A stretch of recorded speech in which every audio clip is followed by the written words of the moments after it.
नमस्कार दोस्तों, स्वागत है आप सभी का हमारे YouTube channel S A classes पर। तो हम पढ़ रहे थे चैप्टर नंबर 3 पोलिनोमियल। उसकी मिसलेनियस एक्सरसाइज हमने स्टार्ट कर दी थी। तो आज हम पढ़ते हैं मिसलेनियस एक्सरसाइज का क्वेश्चन नंबर 7। तो देखिए, वीडियो स्टार्ट करने से पहले यदि आपने अभी तक चैनल को सब्सक्राइब नहीं किया तो प्लीज सब्सक्राइब कर दीजिए। वीडियो के नीचे जो बेल आइकन का बटन है उसको बिल्कुल प्रेस कीजिए ताकि हमारे नए वीडियो की नोटिफिकेशन आपको सबसे पहले मिले, ताकि आप अपनी प्रिपरेशन स्टार्ट कर सके। तो गाइस, आप यहां से क्लास 10 की टोटल मैथ प्रिपेयर कर सकते हो, तो इसलिए चैनल को जरूर सब्सक्राइब कीजिए। तो आइए स्टार्ट करते हैं आज का लेक्चर। देखिए, क्वेश्चन नंबर 7 हम पढ़ रहे थे। यहां आपको 3√3x² प्लस 10x प्लस √3 ये क्वाड्रेटिक इक्वेशन दे रखी है। इसका हमारे को डिस्क्रिमिनेंट निकालना है, इसका विविक्त कर हम निकालते हैं। तो विविक्त कर d हम जानते हैं कि ये होता है b² माइनस का 4ac। तो इसकी वैल्यू हमारे को यहां से प्राप्त करनी है। तो d देखिए, b होता है आपके x का कोफिशिएंट जो आपके पास आ रहा है 10 का स्क्वायर माइनस 4, a की वैल्यू आ रही है 3√3 और c आपके पास यहां से आ रहा है 3। 10 का स्क्वायर होता है 100 माइनस 4 इंटू 3 ऐसे कैसे, √3 को जब 3 से मल्टीप्लाई करते हैं तो यहां से आता है 3, 100 माइनस 4 3 से 12 इनको 3 से मल्टीप्लाई करते हैं तो यहां से आता है 36। तो 100 में से 36 सब्ट्रैक्ट होता है, यहां से आपका जो डिस्क्रिमिनेंट निकलता है वो होता है 64। Next question, question number 8। यहां एक क्वाड्रेटिक इक्वेशन आपको दे रखी है 4x² माइनस 12x माइनस का 9। हमारे को ये बताना है जो इसके रूट्स होंगे वो किस तरीके के होंगे। तो रूट्स निकालने से पहले हमें उसका डिस्क्रिमिनेंट निकालना पड़ता है, फिर उस हिसाब से हम देखते हैं कि हमारा जो रूट है वो कैसा आ रहा है। तो यदि मैं d यहां से प्राप्त करूं तो d प्राप्त करने के लिए हमारे को सोल्व करना होगा b² माइनस का 4ac। b आपके पास यहां आ रहा है माइनस का 12 उसका स्क्वायर माइनस 4, a की वैल्यू आ रही है 4 और c आपके पास आ रहा है माइनस का 9। माइनस 12 का होता है स्क्वायर 144 माइनस ये माइनस और ये माइनस दोनों मिलके बन जाएंगे प्लस, 4 को 4 से मल्टीप्लाई किया तो 16 और 16 को 9 से मल्टीप्लाई किया तो ये आ गया 144 प्लस इसको इससे मल्टीप्लाई किया तो ये हो गया 144। इन दोनों को यदि ऐड करते हैं तो आपके पास आता है 288 जो कि 0 से बड़ा है। अब यदि हमारे पास d की वैल्यू 0 से बड़ी आती है तो हमारे जो रूट्स होते हैं वो रियल होते हैं और डिफरेंट होते हैं। यहां से जो रूट है रियल और डिफरेंट, या हिंदी में इसको बताएं तो यहां से जो रूट निकल के आएंगे वो आएंगे वास्तविक और भिन्न भिन्न। तो जब भी मूलों की प्रकृति की बात होती है तो हमें पहले उसका डिस्क्रिमिनेंट निकालना पड़ता है। नेक्स्ट क्वेश्चन देखो, fx यहां आपको दे रखा है 8a² b²c, एक व्यंजक ये दे रखा है। दूसरा एक नंबर दे रखा है 20ab³ इन दोनों की हेल्प से हमें इनका HCF निकालना है। तो ज्ञात हमारे को यहां से करना है HCF। तो मैंने बताया था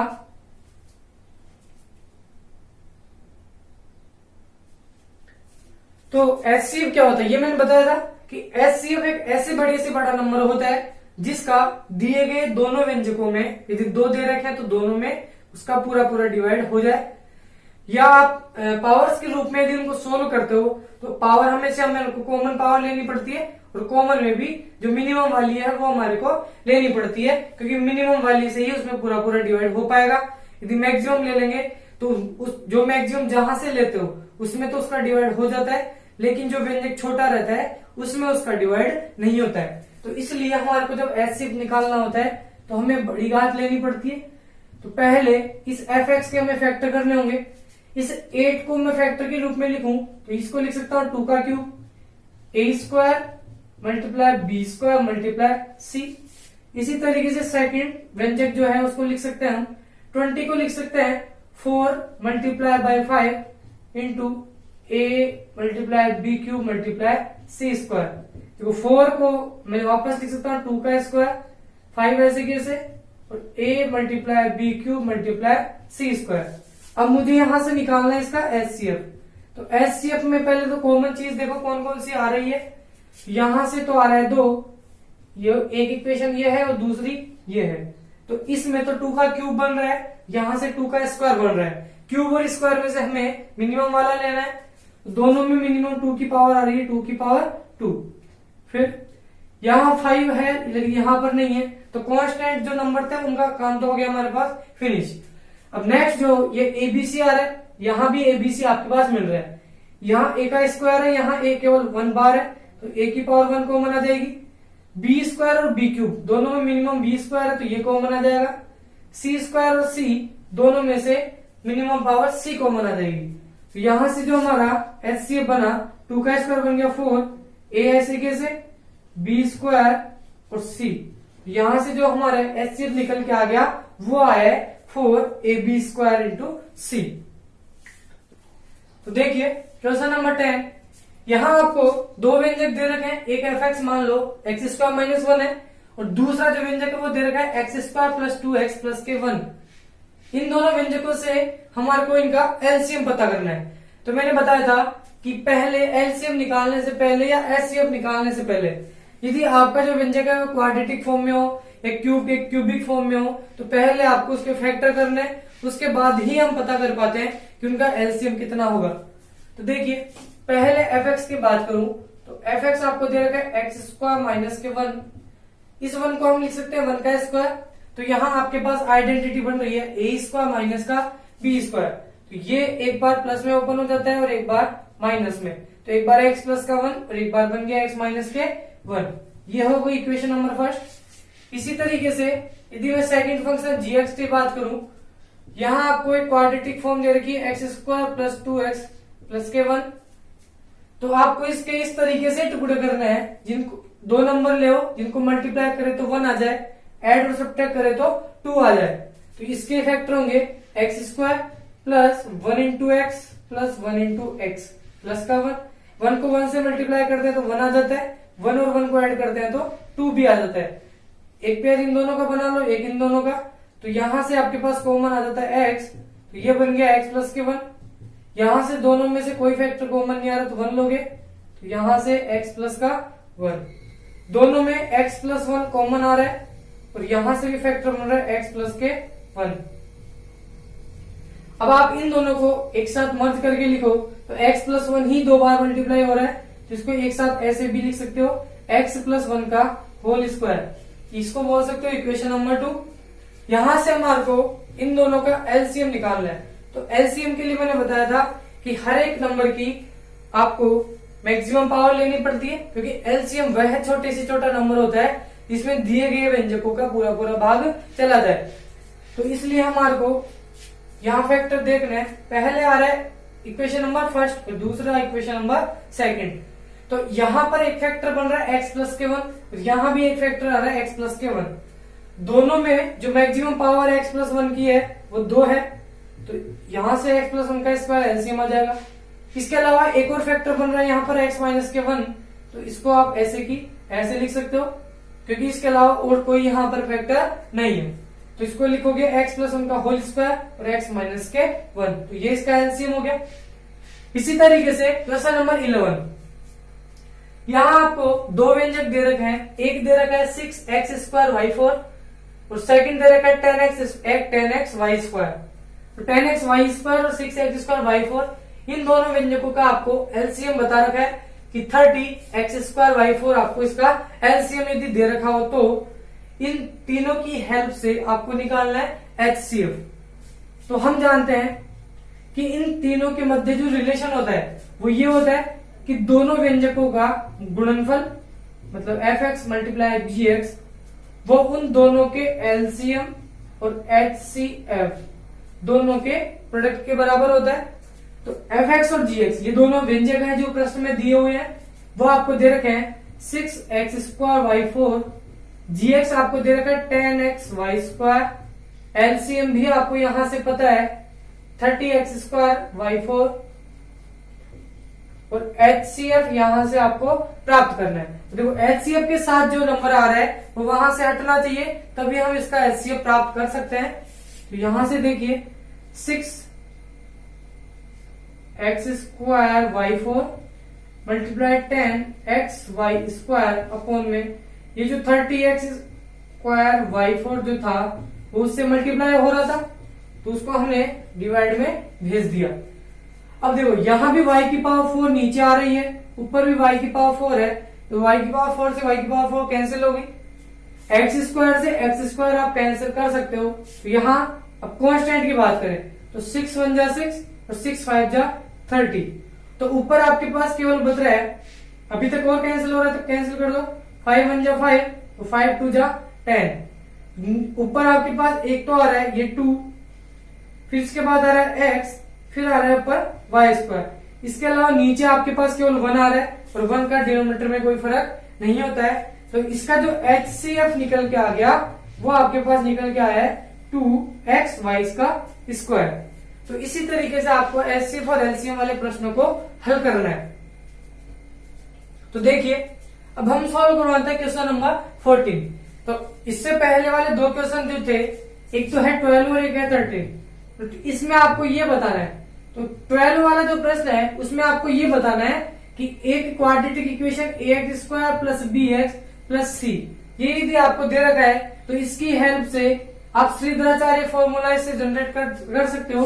तो वो फॉर्मूला यहाँ पूछा है तो उसको आप सब जानते हो कि x इक्वल टू होता है माइनस का b plus minus root b² minus 4ac upon में 2a। ये तो क्वेश्चन नंबर 12 का रिप्लाई है। क्वेश्चन नंबर 13 की बात करें, यहाँ ये पूछ रहा है कि यदि आपके पास कोई क्वाड्रेटिक इक्वेशन दे रखी हो या क्वाड्रेटिक पॉलिनोमियल ये दे रखा हो तो आप इसकी हेल्प से इसके मूलों की प्रकृति आपको बतानी है। तो मैंने बताया था कि यहां से यदि b² माइनस 4ac 0 से बड़ा हो तो आपके रियल और डिफरेंट रूट आते हैं, b² माइनस 4ac इक्वल 0 हो तो रियल और इक्वल रूट आते हैं, और b² माइनस 4ac यदि 0 से छोटा होता है तो यहाँ पर जो रूट होते हैं वो इमेजिनरी होता है। ये सब मैंने जब चैप्टर का कंसेप्ट बताया था वह बताना, तो उसी को आपको यहाँ पर इसको बताना था, तो इसलिए अब मैं सॉल्व करवाता हूं क्वेश्चन नंबर 14।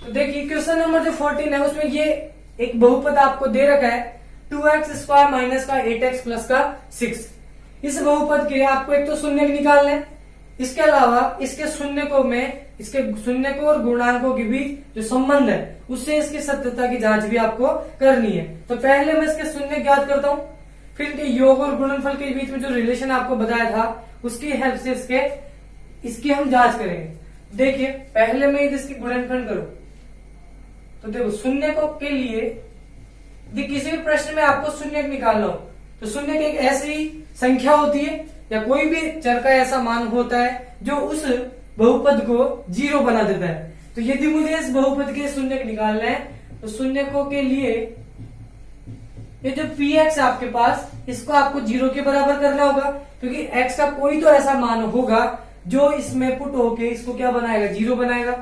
यहाँ पर x की जो वैल्यू है वो आपके पास आ रही है 2, या x की जो मैक्सिमम पावर है वो आ रही है 2। इट मीन्स इसके जो शून्य निकलेंगे वो 2 निकलेंगे। तो पहले इसके शून्य निकालते हैं। तो देखो यदि px 0 होगा तभी से हम इसके शून्य निकाल पाएंगे। तो px की जो वैल्यू दे रखी है वो आपको दे रखी है 2x² माइनस 8x प्लस में 6 इक्वल आपके पास चलेगा 0, क्योंकि मुझे इसके शून्य प्राप्त करने हैं। अब देखिए इस 2 को इस 6 से यदि मल्टीप्लाई करें तो आपके पास यहां से आता है 12 और प्लस का आ रहा है, तो आपको ऐसे दो नंबर लेने हैं जिनको मल्टीप्लाई करने पर तो आता है प्लस का 12, और एड या सब्ट्रैक्ट यदि मैं उनको करूं तो आपके पास यहां मिलना चाहिए माइनस का 8। तो देखो वो नंबर कौन से हैं, तो 2x² पहले वाला, तो लास्ट वाला जो टर्म है वो तो ऐसे कैसे लिखते हैं, इसे 8 को यदि मैं तोड़ के लिखूं तो इसको लिखना पड़ेगा 6x माइनस का 2x। 6 और 2 दोनों मिलके माइनस 8 बन जाएंगे, और माइनस का 6 माइनस 2 मल्टीप्लाई होके प्लस का 12 भी आपको मिल जाएगा। अब आपको यहाँ दो के पेयर बनाने होते हैं, इन दोनों का पेयर बन गया तो यहां से आपके पास एक तो 2 कॉमन आ रहा है और एक x कॉमन आ रहा है, यहां से केवल बचता x, इसका इसमें डिवाइड करते हैं तो ये 3 टाइम्स जाता है, माइनस इन दोनों में से 2 यदि कॉमन ले तो x बन जाएगा प्लस का और ये 6 हो जाएगा माइनस का, इक्वल आपके पास मिलेगा 0। तो देखिए यहां पर इन दोनों में से x माइनस का 3 फैक्टर कॉमन आ रहा है, पहले यहाँ बन जाएगा 2x, यहाँ बच रहा है माइनस के 2 इक्वल में 0। तो ये दोनों फैक्टर मल्टीप्लाई होके आपको बता रहे हैं 0, तो मतलब कोई एक फैक्टर 0 के बराबर होगा। तो एक बार x माइनस 3 भी 0 के बराबर हो सकता है, या 2x माइनस 2 भी 0 हो सकता है, तब ये मल्टीप्लाई होके 0 बनेंगे। तो यदि ये 0 के बराबर होता है तो ये आपको x की वैल्यू देता है प्लस में 3। अब यदि ये 0 के बराबर होगा तो माइनस 2 उधर जाएगा तो प्लस में 2, x इक्वल टू आ गया 2/2 इक्वल आपके पास आ गया 1। तो x की दो वैल्यू आपको यहां से मिल चुकी है, x का मान एक तो आ गया 3, एक आ गया 1। तो ये मान इसके क्या कहलाएंगे, शून्य कहलाएंगे। अब इसकी सत्यता की जांच करनी है। सत्यता की जांच के लिए आपको जो फॉर्मूले दे रखे थे वो शून्यकों के योग और गुणनफल में दे रखे थे। तो मैं एक बार इनका अपने शून्य जो आया उनका योग और गुणा करके देखता हूं। तो इन दोनों का यदि मैं योग करता हूं, तो योग मतलब जोड़ना है, तो एक शून्य तो आपको मिला है 3, दूसरा आया 1, दोनों ऐड होकर बन जाएंगे 4। और यदि इनके मैं गुणनफल की बात करूं तो इनका गुणनफल आता है 3 मल्टीप्लाई बाई 1 इक्वल्स टू आपके पास आ गया 3। इसके बाद देखिए योग और गुणनफल तो हमने इसको प्रश्न से सॉल्व करके जो इसके शून्य का है उनसे निकाला है। अब मैं इसकी जांच करता हूं कि ये जो हमारे शून्य निकल के आए हैं वो सही है या नहीं है। तो सत्यता की जांच, इसके लिए मैं पहले शून्यकों के जो गुणांक होते हैं उनके योग की बात करूं या उनके शून्यकों के योग की बात करें। तो शून्यकों का योग हम जानते हैं अल्फा प्लस बीटा होता है, क्योंकि किसी भी जनरल इक्वेशन का यदि हम शून्य निकालते थे उसको अल्फा और बीटा मानते थे। तो शून्यकों का योग हो गया अल्फा प्लस बीटा, वो आपके पास निकलता है माइनस ऑफ एक्स का गुणांक अपॉन एक्स स्क्वायर का गुणांक, या आप इसको बोल सकते हो माइनस का बी अपॉन में ए। तो माइनस तो साइन फॉर्मूले में से आएगा, बी होता है एक्स का कोफिशिएंट और वो आपके पास यहां आ रहा है माइनस का 8 अपॉन में एक्स स्क्वायर का जो कोफिशिएंट है वो आ रहा है 2, तो डिवाइड बाई 2, माइनस माइनस ऊपर तो बन गया प्लस का 8/2, ये कैंसिल होकर यहां से मिल गया 4। अब मैं बात करूं शून्यकों के गुणनफल की, तो इनका जो गुणा होता है वो होता है अचर पद अपॉन में एक्स स्क्वायर का गुणा। तो कांस्टेंट टर्म आपके पास आता है सी अपॉन में ए, सी होता है कांस्टेंट। तो यहां इस इक्वेशन में कांस्टेंट आपके पास आ रहा है सी 6 और एक्स स्क्वायर का जो गुणांक है वो आ रहा है 2। इन दोनों को डिवाइड करते हो तो यहां से आंसर आता है 3। तो देखो शून्यकों का जो योग आ रहा है वो यहां से 4 प्राप्त हो रहा है, और हमने जब योग किया था तब भी 4 ही मिला था। शून्यकों का गुणनफल यहां से मिला है 3, यहां से भी हमारे को उसका गुणनफल मिला है 3। तो इसका मतलब जो फॉर्मूले से हमने इसकी सत्यता की जांच की तो वो हमारे पास एकदम करेक्ट आई है। तो इसलिए हमारा जो शून्य निकले हैं वो एकदम करेक्ट है। तो देखिए विविध प्रश्नमाला का क्वेश्चन नंबर 16 अब पढ़ते हैं। यहाँ आपको दे रखा है कि यदि इस बहुपद का यदि आप भाग देते हो तो जो आपका शेषफल निकल के आता है वो x प्लस ए की फॉर्म में आता है, और यदि वो आपके शेषफल मिलता है तो उस कंडीशन को लेते हुए आपको k की और a की वैल्यू निकाल लिए। तो पहले इसका इसमें भाग दो और फिर पता करो कि जो इसका शेषफल है वो क्या x प्लस ए रूप का आ रहा है या नहीं आता। तो देखिए यदि मैं एक्स स्क्वायर का एक्स फॉर्म में यदि भाग देता हूं तो हमारा जो भागफल आता है वो एक्स स्क्वायर आता है, क्योंकि ये घात पहले घटते हुए क्रम में है, ये भी हमारा जो बहुपद था वो घटते हुए क्रम में आ रहा है, वो आ रखा है। तो हम इसको अब चेंज नहीं करेंगे। अब इसके पहले पद से इसके पहले पद में भाग देते हैं। एक्स स्क्वायर का एक्स फॉर्म में यदि डिवाइड किया तो एक्स स्क्वायर ही आएगा। उस एक्स स्क्वायर को इस बहुपद से, ये इस भाजक से हमारे को मल्टीप्लाई करना होता है। एक्स स्क्वायर में जब इससे मल्टीप्लाई किया तो यहाँ आएगा एक्स की पावर 4, एक्स स्क्वायर इस माइनस के 2x से यदि मल्टीप्लाई होता है तो यहाँ आता है माइनस के 2x क्यूब, एक्स स्क्वायर यदि k से मल्टीप्लाई होता है तो यहाँ आता है के एक्स स्क्वायर। स्क्वायर वाले को स्क्वायर वाले के नीचे, क्यूब वाला क्यूब वाले के नीचे। अब यहाँ पर जो नीचे नंबर आता है उसके साइन हम चेंज करते हैं, और साइन इसलिए चेंज करते हैं ताकि ये वैल्यू इसमें से घट जाए। तो ये इससे कैंसिल आउट हो गया। यहाँ जो एक्स क्यूब है वो माइनस का 6 टाइम है, अब जो 2x क्यूब है वो प्लस का बन गया। माइनस के 6x क्यूब में से प्लस का 2x क्यूब यदि घटेगा तो यहां से बनेगा माइनस का 4x क्यूब। इसी तरीके से तो 16x स्क्वायर में से मैं यदि kx स्क्वायर माइनस करता हूं तो 16 एक्स स्क्वायर दोनों में आएगा ही कॉमन, तो एक्स स्क्वायर तो मैं यदि बाहर ले लूं तो इसको इसी तरीके से हमको घटाना होगा। तो दोनों में से एक्स स्क्वायर यदि बाहर कॉमन आ जाता है तो यहाँ बनता है 16 माइनस का के ऑफ एक्स स्क्वायर। तो ये दोनों घट के यहाँ बनाते हैं 16 माइनस का के ऑफ एक्स स्क्वायर माइनस का 25x प्लस में 10। ये घट के ये वैल्यू आपके पास मिल चुकी है। अब वापस एक्स स्क्वायर का जो डिवाइड है वो माइनस के 4x क्यूब में करते हैं, तो यहां से इसका जब इसमें आप डिवाइड करते हो तो आंसर आता है माइनस के 4x स्क्वायर। इतनी बार इसमें भाग चला जाता है, सॉरी माइनस के 4x टाइम ही इसमें भाग जाएगा, इससे ये कैंसिल हो जाएगा। तो क्यूब में से 2 यदि x चले जाएंगे तो केवल x बचेगा और माइनस 4x यहां से बच गया। माइनस 4x को यदि एक्स स्क्वायर से मल्टीप्लाई करते हैं तो माइनस का 4x cube, minus 4x minus के 2x यदि मल्टीप्लाई होता है तो यहां से आता है प्लस का 8x स्क्वायर माइनस 4x यदि k से मल्टीप्लाई होता है तो यहां से आता है माइनस का 4kx। ये साइन चेंज होगा तो प्लस, ये माइनस, ये वापस बन जाएगा प्लस, ये दोनों वापस कैंसिल हो गए। अब यहां पर देखिए 16 माइनस के जो है वो एक्स स्क्वायर का कोफिशिएंट है और यहाँ एक्स स्क्वायर का जो कोफिशिएंट है वो माइनस का 8 है, तो इसमें से इसको हमारे को घटाना है। तो एक्स स्क्वायर तो दोनों से जैसे यहाँ बाहर आया था उस तरीके से आ जाएगा, तो घटाना है किसको है केवल 16 माइनस के, उसमें से जो 8 है वो माइनस में आ जाएगा, इसमें से इसको सब्ट्रैक्ट करोगे केवल 8 और माइनस का के ऐसे कैसे, और इन दोनों के साथ आएगा एक्स स्क्वायर। तो ये दोनों घट के यहाँ बनाते हैं 8 माइनस का के एक्स स्क्वायर।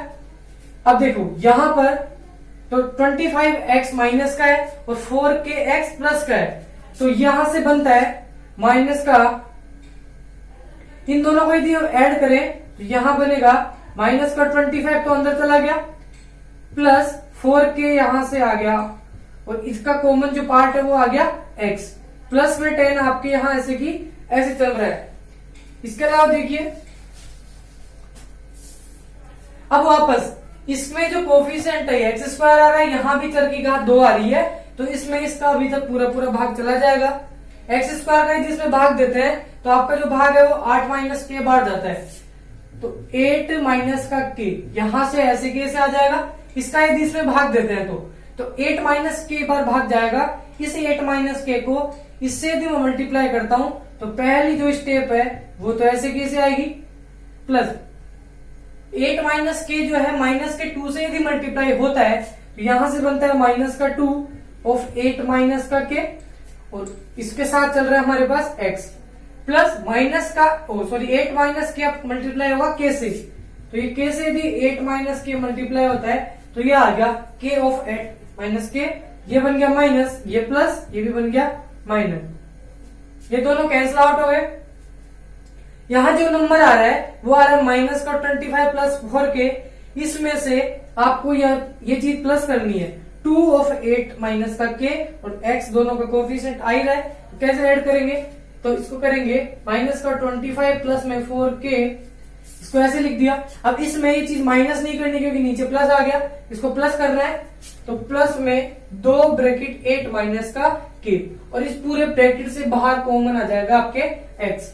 देखिए माइनस का 25 प्लस का 4k, 2 यदि 8 से मल्टीप्लाई होता तो 16 और ये अंदर मल्टीप्लाई होता 2k, तो 16 और 25 ये दोनों सब्ट्रैक्ट होकर बनाएंगे माइनस का 9, 4k में से 2k जाएगा तो केवल आपके पास बचेगा 2k और बाहर चल रहा है x, तो इसको आप 2k माइनस 9 भी लिख सकते हो या माइनस का 9 प्लस 2k भी लिख सकते हो। तो यहां से बनता है 2k माइनस का 9 ऑफ x प्लस यहां से यदि इसको इसमें से सब्ट्रैक्ट करते हो तो ये बनता है 10 माइनस k ऑफ 8 माइनस का k। तो इस तरीके का नंबर आपको प्राप्त हो चुका है। तो यह आपका अंतिम शेषफल मिल गया।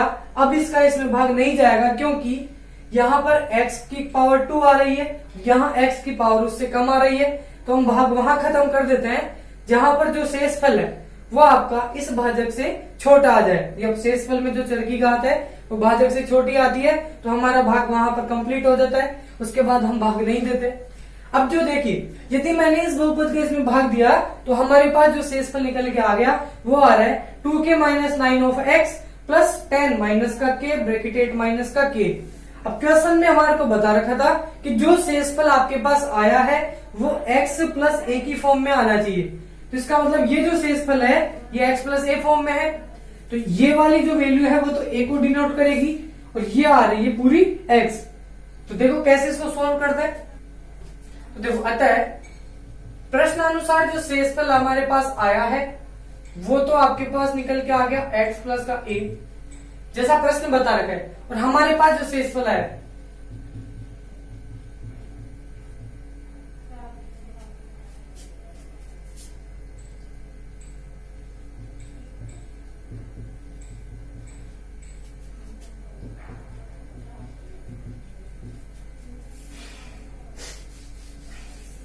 तो देखिए प्रश्न में जो शेषफल आपको बता रखा था वो आपको बता रखा था कि ये जो शेषफल है वो x प्लस ए की फॉर्म में आना चाहिए। और हमारे हिसाब से जो शेषफल आया है वो आ रहा है 2k minus 9 of x plus 10 minus के ब्रैकेट 8 माइनस का k। अब देखो क्वेश्चन यदि एक ही है तो शेषफल केवल एक ही तरीके का आएगा। एक ही क्वेश्चन में दो अलग अलग शेषफल तो नहीं निकल सकते, तो इसका मतलब ये दोनों शेषफल हमेशा इक्वल ही होंगे।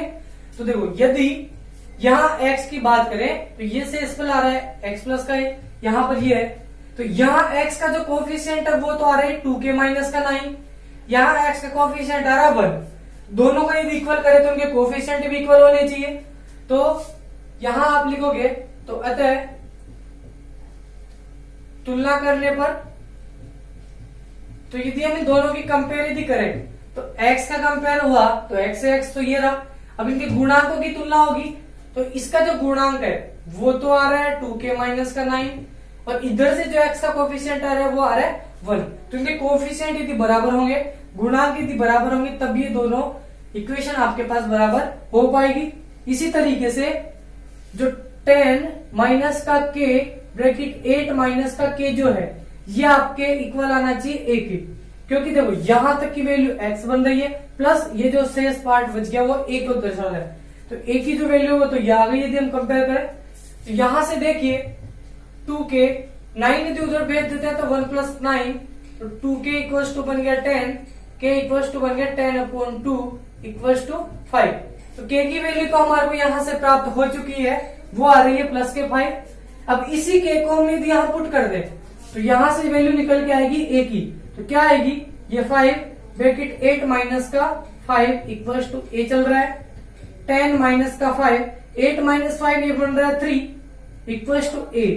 तो 10 माइनस 5 को 3 से यदि मल्टीप्लाई करते हैं तो 15 आता है a। अब कई बच्चे कई बार 10 में से 5 पहले सब्ट्रैक्ट कर देते हैं, तो ध्यान रखना बोर्ड मास वाले रूल से पहले ये मल्टीप्लाई होगा उसके बाद सब्ट्रैक्शन होगा। 10 में से यदि 15 सब्ट्रैक्ट होता है तो माइनस का 5 यहां से रिमाइंडर बचता है। तो देखिए a की जो वैल्यू यहां से निकल के आ गई वो आई है माइनस के 5, k की जो वैल्यू आई वो आई प्लस के 5। अब क्या ये दोनों वैल्यू एकदम करेक्ट है या नहीं है इसका भी आप यहां से पता कर सकते हो। k की वैल्यू 5 यदि यहाँ पुट करता हूँ 5 to the 10, 10 minus 9 equals to यहां से मिल गया 1। तो गाइस यदि आपको भी हमारा वीडियो पसंद आए तो वीडियो को प्लीज लाइक कीजिए, चैनल को सब्सक्राइब कीजिए और वीडियो के नीचे जो बेल आइकन का बटन दिख रहा है उसको बिल्कुल प्रेस कीजिए ताकि आपको नए वीडियो का नोटिफिकेशन सबसे पहले मिले। Thank you.